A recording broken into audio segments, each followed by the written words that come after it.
Hi, everyone. Welcome to today's Coastal Resilience Network webinar series. We're going to hear from Evyan Sloane, who's going to present on the recently completed Cardiff Beach Living Shoreline project. The voice you're hearing right now is Dan Hosfeld. I'm the coordinator for the Coastal Resilience Network as the Climate Ready Fellow for the Coastal Conservancy. Just a quick note, we anticipate finishing up a bit early today. But the way it's going to go is Evyan will present, and then we'll take any questions from the audience. So as an attendee, you're not able to speak, but you are able to type questions into the questions pane on the GoToWebinar interface, which should be located on your screen somewhere. And after Evyan's presentation, I'll read those questions aloud, or the questions we received from the questions pane, and she'll answer them. You can type those questions in at any time, but we'll also call for them once she's done speaking. With that, I'm going to transfer over to Evyan. Great, thanks, Dan. As Dan said, my name's Evyan Borgnis Sloane. I'm a project manager in the South Coast region of the California State Coastal Conservancy. I'm excited to discuss the use of living shorelines for coastal protection and restoration in California. The Coastal Conservancy has been involved in most of the pilot projects testing the effectiveness of using nature to protect coastal California. Today, I'll be focusing on one of those projects called the Cardiff State Beach Living Shoreline Project. The background of this slide is an aerial photo showing the project when it was almost complete, I'd say about 75% done. From earlier this year. This was from April. I also want to recognize my partners. This has been a hugely collaborative project with the City of Encinitas leading the project, the Coastal Conservancy providing technical support and a lot of funding, as well as funding from the Ocean Protection Council, SANDAG, and the U.S. Fish and Wildlife Service. And just to provide some context to understand the need for living shoreline projects, I think it's important to remember that most of Southern California has lost its natural shorelines.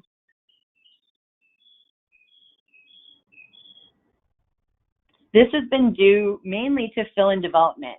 Habitats have been impacted by hard infrastructure from either direct loss or indirect loss from erosion. These structures have cut off ecosystem processes and the connectivity between the land and water, as well as reduced shoreline access and use. Activities involve dredging, filling, and the direct placement of structures, and these structures typically include seawalls, groins, levees, riprap, etc. Of course, great infrastructure is necessary in certain locations, and it is very good at providing the physical benefits that it was designed to provide. But that's really the only benefit. There are minimal to no biological benefits with hard infrastructure. Additionally, coastal armoring can degrade the day after construction and can be quite costly and also require frequent maintenance. This is where living shorelines come in. According to the Restore America's Estuaries definition, a living shoreline can include any shoreline management system that is designed to protect or restore natural shoreline ecosystems through the use of natural elements and, if appropriate, man-made elements. Restore America's Estuaries Array and NOAA both have strong guidance documents and a history of supporting living shoreline approaches. The Ray definition is just one of many, but the Coastal Conservancy tends to use the term living shorelines in a relatively broader manner to describe any multi-benefit project that is designed to restore habitat as well as to provide physical coastal protection from the effects of sea level rise and storm events. There is also a huge range of habitat types that can be included in a living shoreline project, from the outer coast to the inside of many of our estuaries in California. Many living shoreline projects are within estuaries at this point because they are just easier to work with milder physical conditions and wave climate.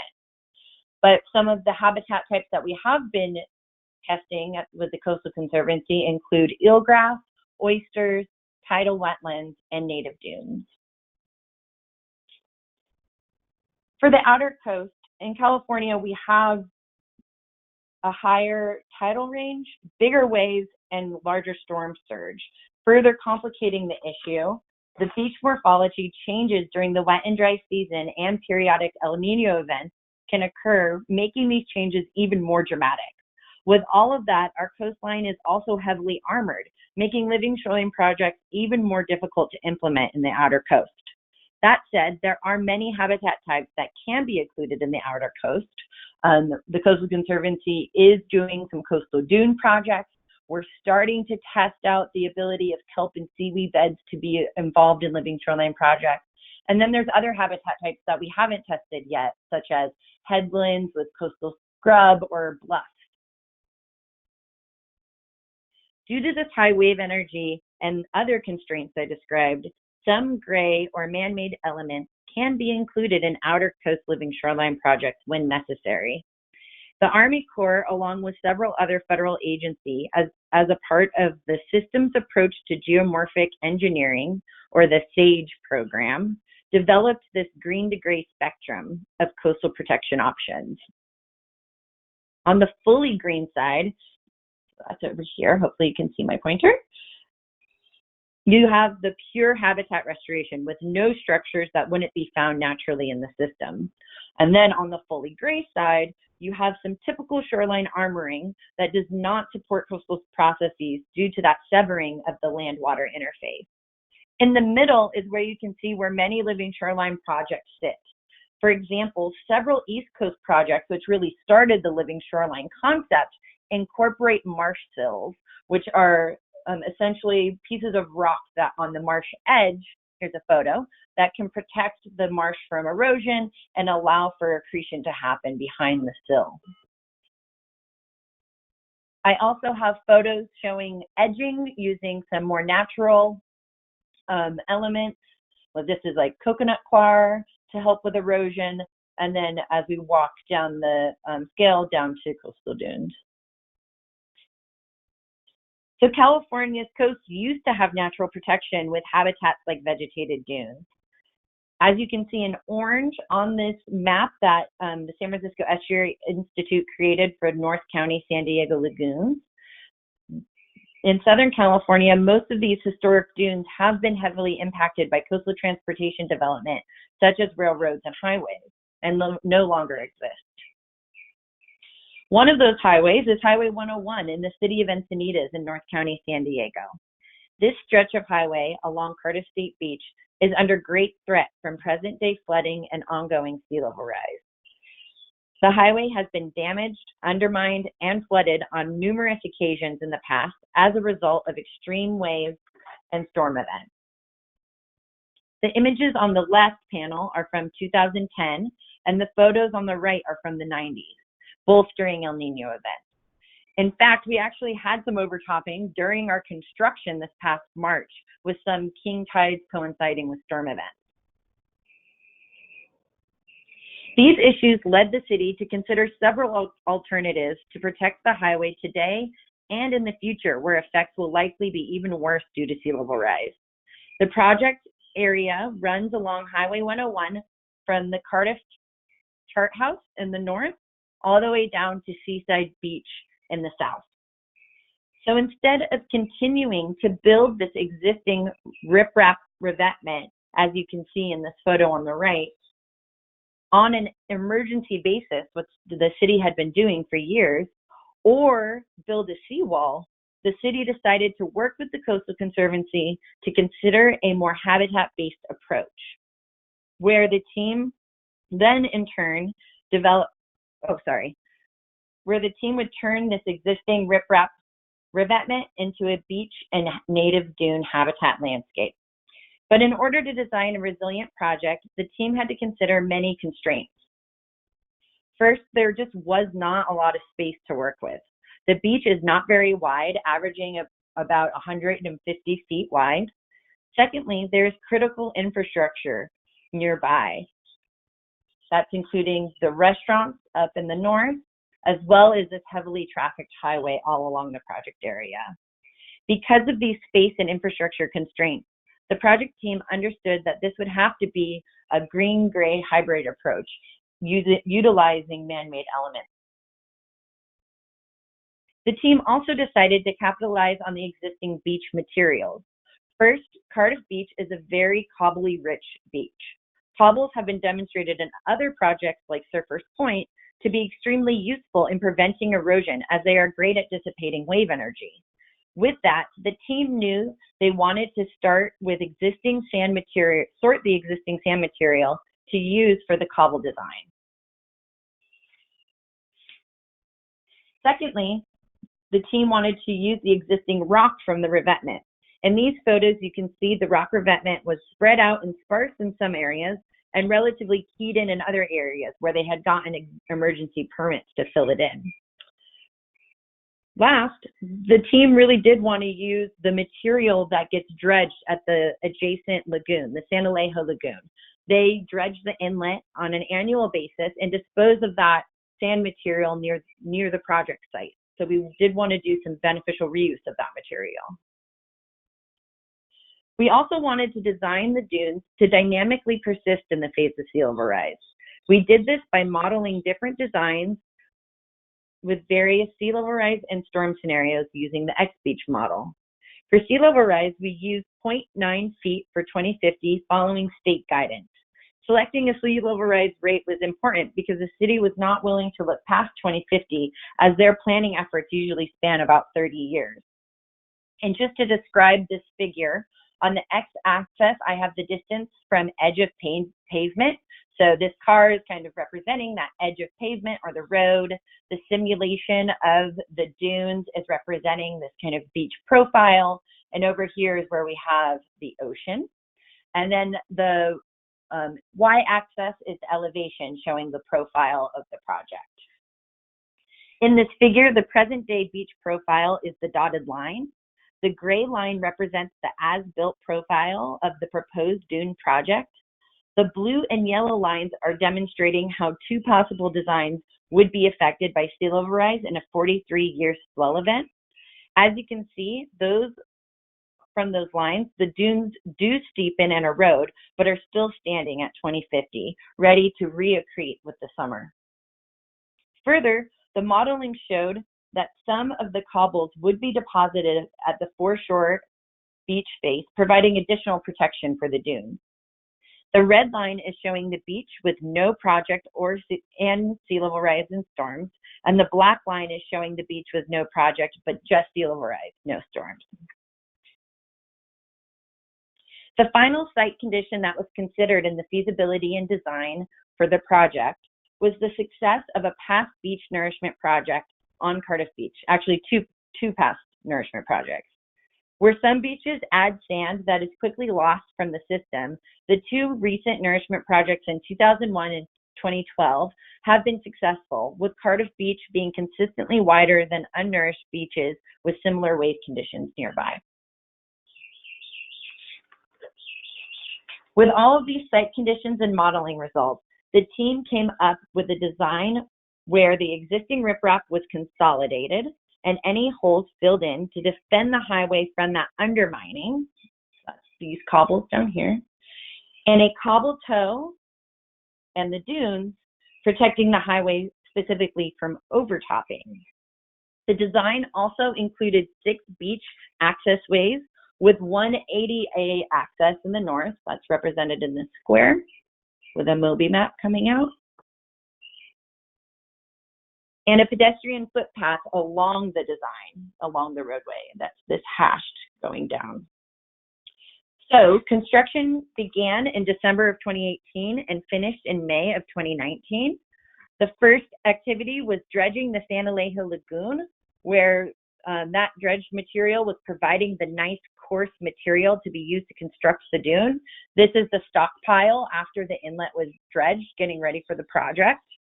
Then the trench was excavated to bring this rock revetment down in elevation and fill in the revetment with additional rock. Then the material from that trench and from the inlet were sorted to take out that nice cobble material in order to build the cobble berm. The riprap was then consolidated and buried. The cobble berm was built using that cobble material that had been sorted. The pedestrian pathways were constructed as 6 access ways through the project and then along. And then after all these activities, the dunes were planted using container stocks by volunteers led by the Nature Collective, formerly the San Alejo Lagoon Conservancy. We actually were only able to plant about half of the project due to missing the rainy season window, but the rest of the project will be planted with container plants this fall, as well as the entire project area will be seeded. This is a little panoramic of the dunes almost constructed. There was some planting done, but not all the grooming and access ways, but it kind of gives you a nice little perspective of the project. Another design element of the project was using something that they use in the East Coast called sand fences.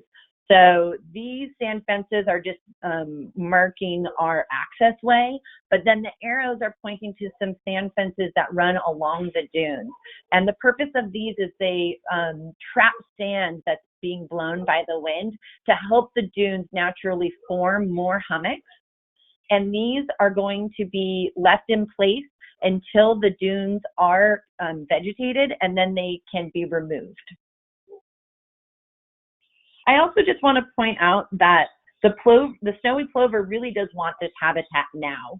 We had to construct the project using a phased approach so that the plovers would be able to utilize the habitat once we left. So this is a picture during construction, as you can tell. And here are some before and after pictures. On the left, we have November 2018, showing you that spread out, unconsolidated riprap revetment. February 2019, here's the consolidated rock revetment that's protecting from undermining.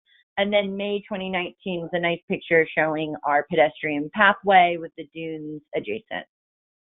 And here's another aerial view, November 2018, showing no project.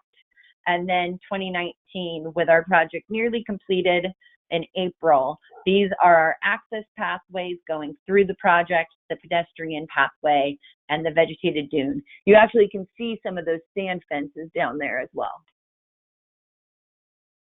Some more post-construction project photos. Another one showing our signage and the pedestrian pathway, some of the vegetated dunes, a pretty picture of a flower on the sand verbena. And this is our Moby mat that allows for wheelchair access in the north part of the beach, which did not exist prior to our project, and part of the ADA pathway.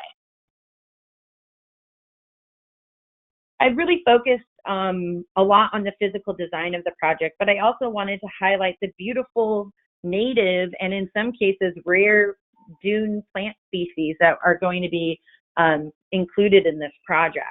That includes sand verbena, beach suncup, coast woollyhead, red sand verbena, and beach burr sage. The Nature Collective is really leading this effort of planting using their existing volunteer base.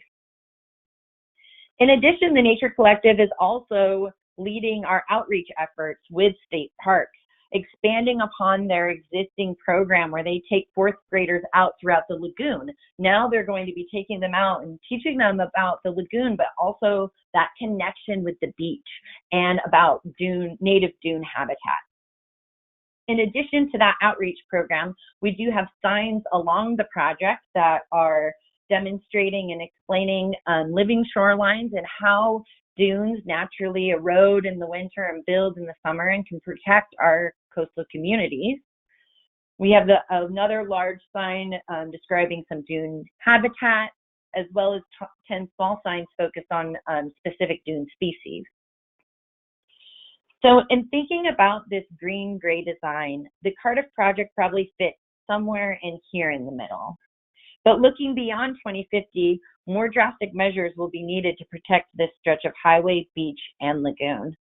That said, the beauty of this project is that we're preventing from building a seawall or a large revetment that would further erode the beach while providing vital native dune habitat now.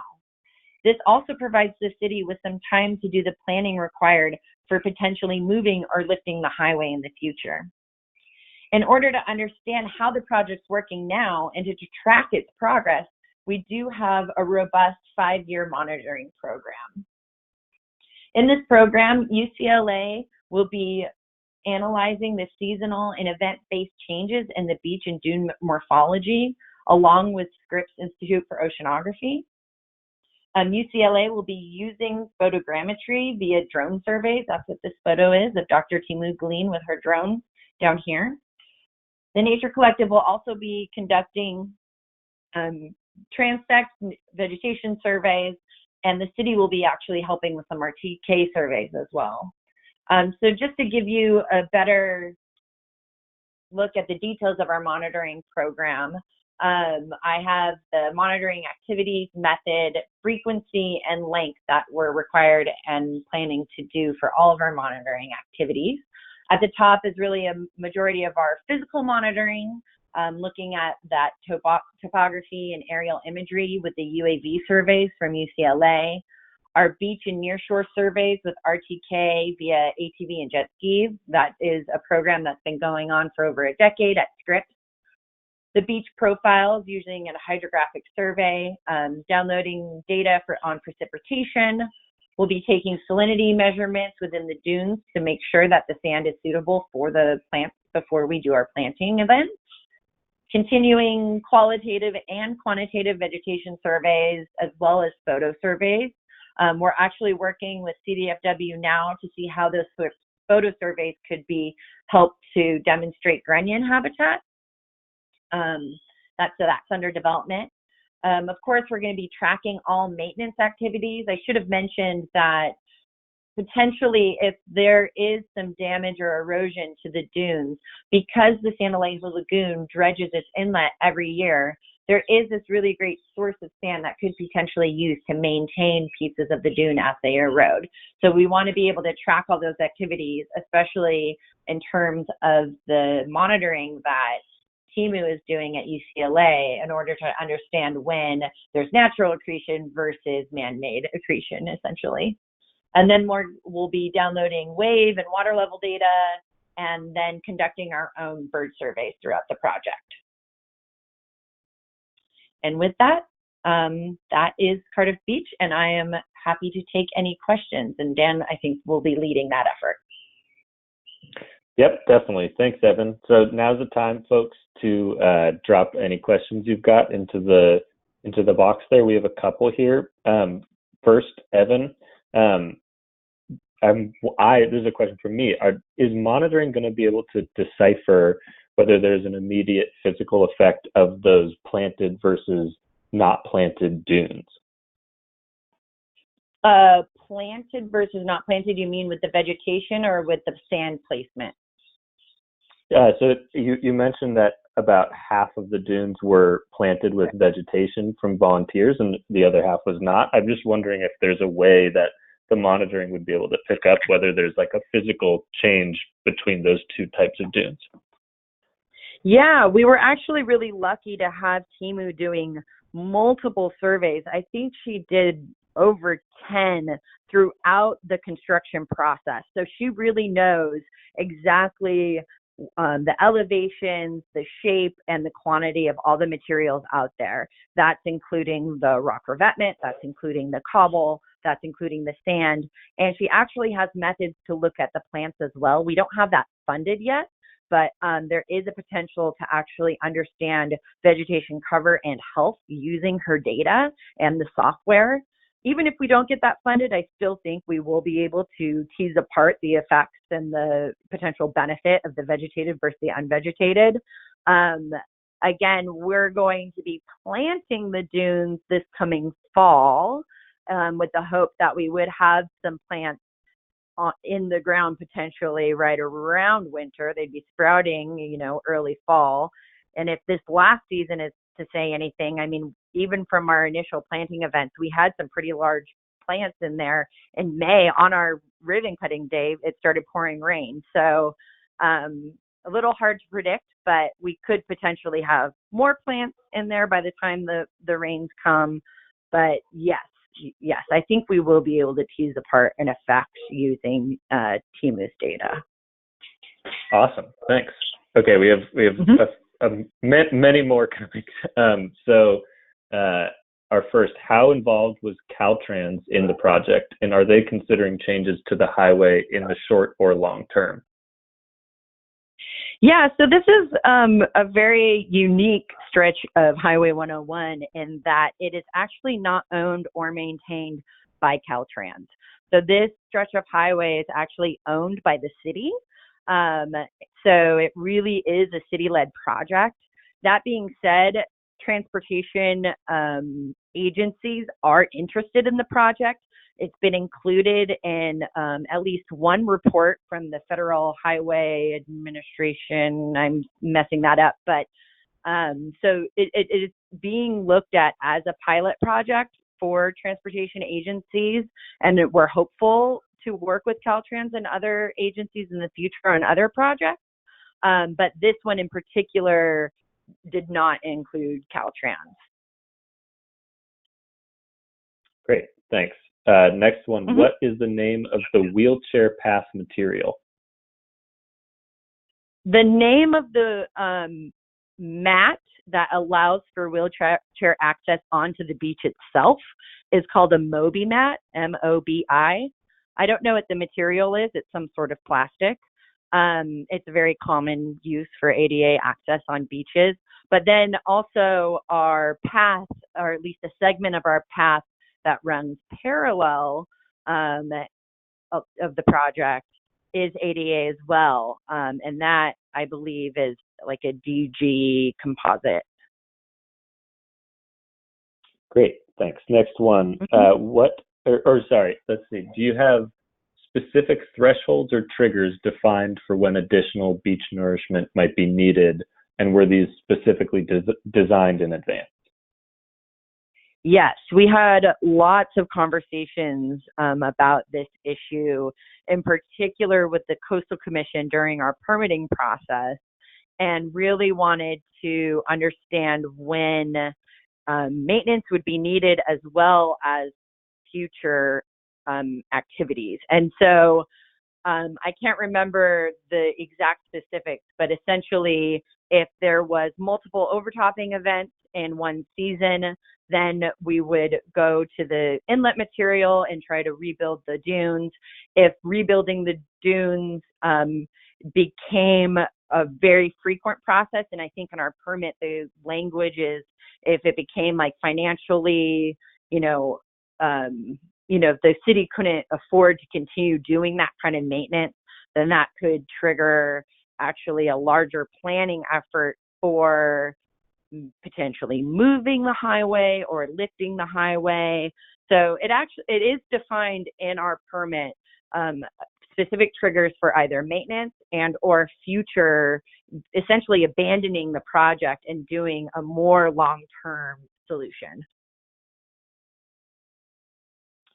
Right. The next question, what was the project cost, if you could outline that, and what main factors do you believe affected that final cost? Yeah, so it depends on what phase you look at, but in total, it was about a little over $3 million. That includes feasibility studies, that includes the concept development, that includes the final engineering and design, that includes the construction, as well as the post-construction monitoring. Although we only have 3 years of our post-construction monitoring funded, we need to fundraise 2 more years in order to meet our permit requirements. And I think there are several things that make that project cost relatively high, you could say. And that would be the rock that was brought in. Moving rock is very expensive. Also, we had a lot of change orders, what they call it in the construction world, because we were constructing the dunes because of, circumstances out of our control in the winter season, which is the hardest season to construct. So there were some increases in costs with construction due to, the ocean trying to steal our material and having to move the material.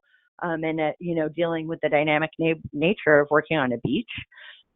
We also, have monitoring that I would argue is relatively cheap, but others could think it's expensive. And, this is a pilot project. We're trying to understand how this works and if we can do it at other places along the coast.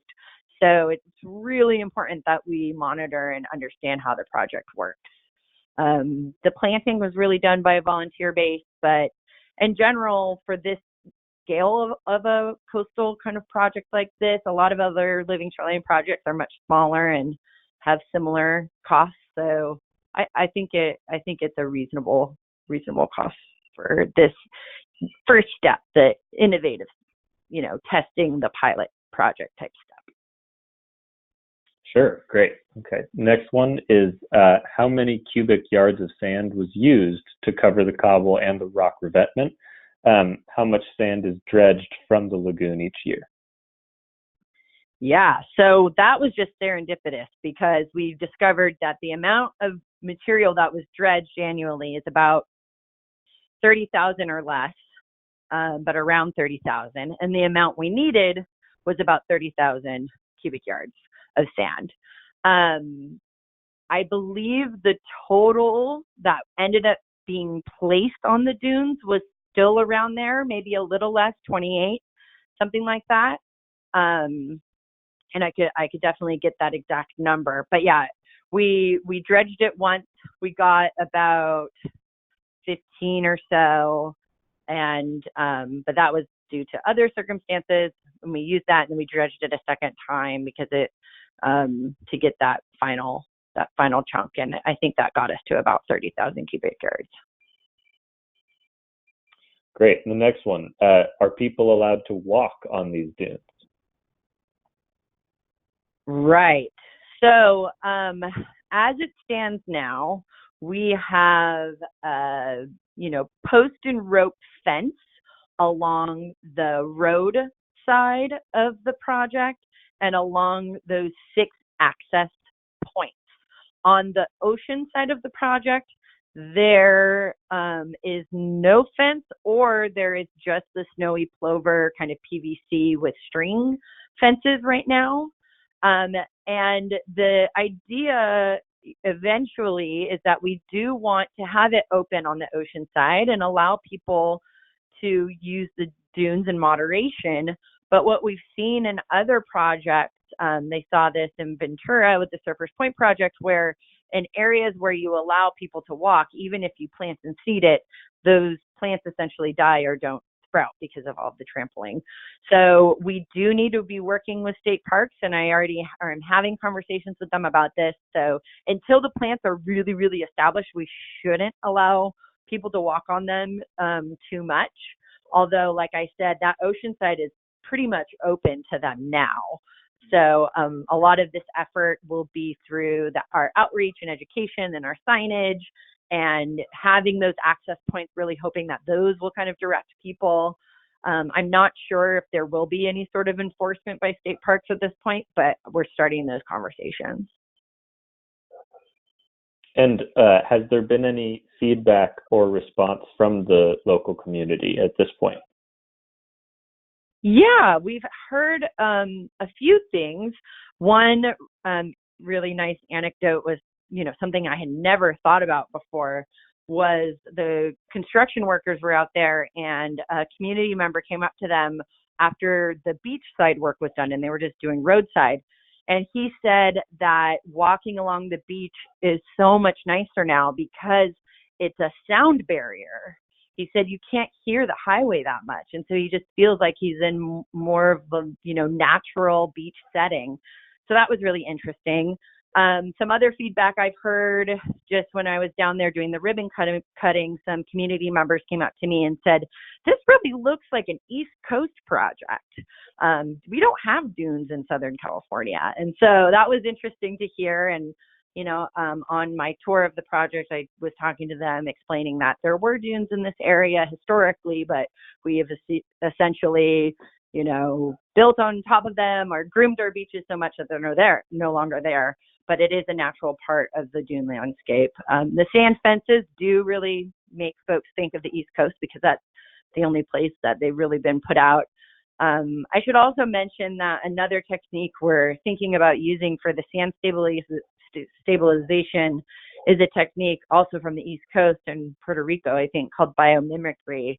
So we're going to be doing some test plots where you basically just put in like little paint stirring sticks into the sand in like a little checkerboard fashion, and we're going to be testing to see how that stabilizes the sand versus the sand fences. So we have some new studies, in the works, and trying to learn from those. Great, thanks. Next question is, how long was this project start to finish, and how long was specifically the construction phase of the project? Yeah, it was about a little under 5 years from the very beginning, concept just sprouting, let's do a feasibility study to even understand if something like this could be possible. And then in terms of the construction, that was supposed to be a 3-month window, but again, because of all of those change orders with the dynamic environment, it ended up really taking about 6 months. So that was from December to May. Yeah. Great, got it.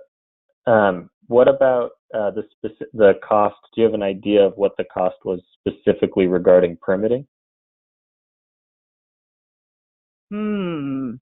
Well, that would have been lumped with the final design and permitting and CEQA. So that was all kind of one phase, which was $300,000. I'd have to look back at the exact budget to understand how much the permitting itself cost. I can say a lot of that came from in-kind support from the city as well. So luckily, their staff were willing to work on those permits with me a lot. And then in the same vein here, do you have an idea of the ongoing management and monitoring costs? I believe the city lead is working on that now. It's really hard to predict because we don't know how these dunes are going to function. We have our modeling that, can suggest that they could persist until 2050, but that's just a model. You don't know what it's going to actually act like out there. And maybe, in 2 winters, we have a huge El Nino event with really big waves and tons of rain. So it's really hard to predict how much maintenance these will require. I believe the city is working on that with state parks to kind of understand extreme scenarios. But I personally don't have any of those numbers today. All right, so some monitoring questions here. Were there pre-project biological data collected to help for comparison to determine whether there's a relative success of this project? And also, another question, whether monitoring will also be at nearby sites to provide broader context. Yes. Yes to both of those. So for the pre-construction monitoring on the beach, those bird surveys and the beach and nearshore surveys and the topography and aerial imagery were all done. The bird surveys is a part of a program that's been ongoing for a long time, as well as the beach and nearshore surveys by Scripps. Those have been going on for a long time. But then Timu's work at UCLA, she did do pre-construction surveys for the photogrammetry. In terms of our control sites, we're using dunes in Pendleton and then dunes that are just adjacent to our project at Seaside Terrace in order to make those comparisons. And Seaside Terrace is another restored site, but has been functioning really well over the past few years. So we feel like it will be a good indicator for really location specific and in a similar wave type of environment. In that same vein, there's a question here about whether impacts to natural resources within the Swamis State Marine Conservation Area are being monitored. I'm not sure if you covered that or not.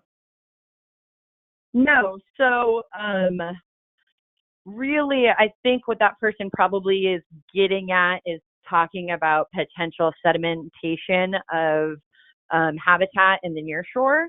And, a majority of that, the new sand on the beach that's coming in is not from our project. So all the sand that we use from our project is already within the system.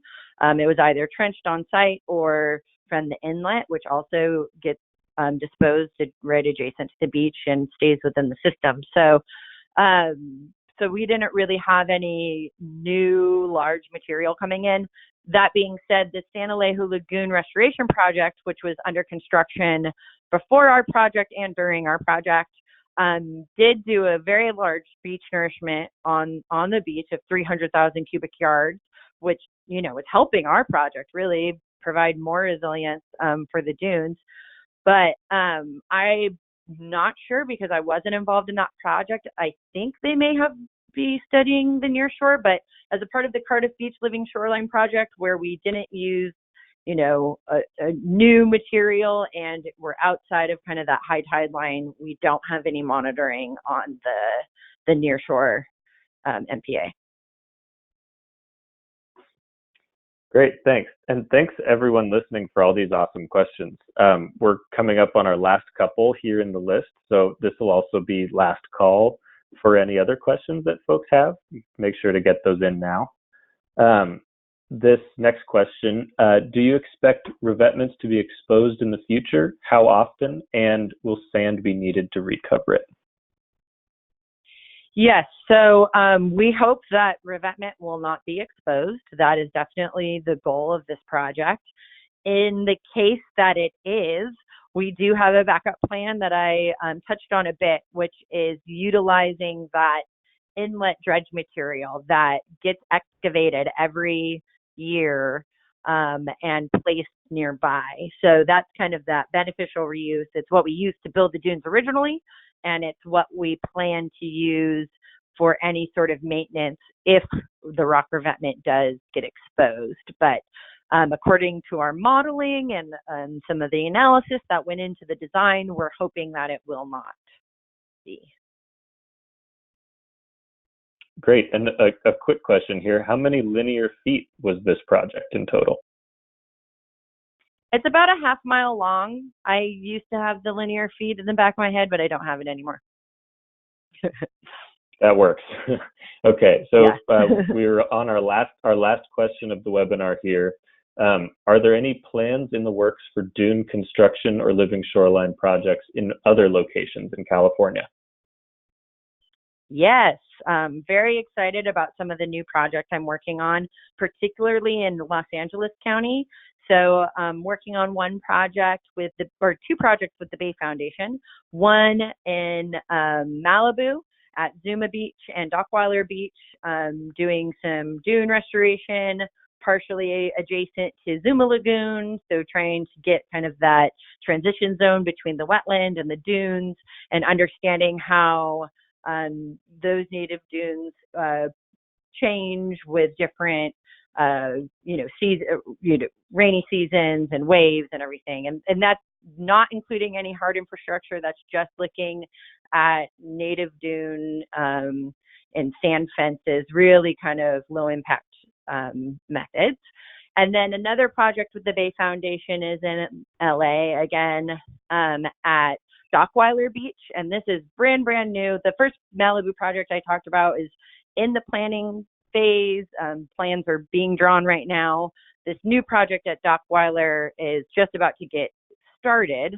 And that I'm excited about because it's utilizing multiple habitat types along this kind of outer coast elevation gradient. So doing Zostera pacifica, the outer coast eelgrass species restoration, with dune restoration and with bluff restoration. So really interested in understanding how all these habitat types together are really functioning and how together they can provide the kind of most resilient coast. Great, thank you. Thanks for all those amazing questions from the audience. And Evan, thanks for answering each of them. Thanks for presenting too. This webinar, just so folks are reminded, this webinar is always recorded, and we'll be sending out the recording later, either today or tomorrow. And we'll also send out a copy of Evyan's slides from today. Those will all be sent out in a follow-up email. So if folks know of people who weren't able to attend, they'll be able to have access to those things too. So with that, we're checking out. Thanks everyone, and enjoy the rest of your day. Thank you. Bye-bye. Bye everyone.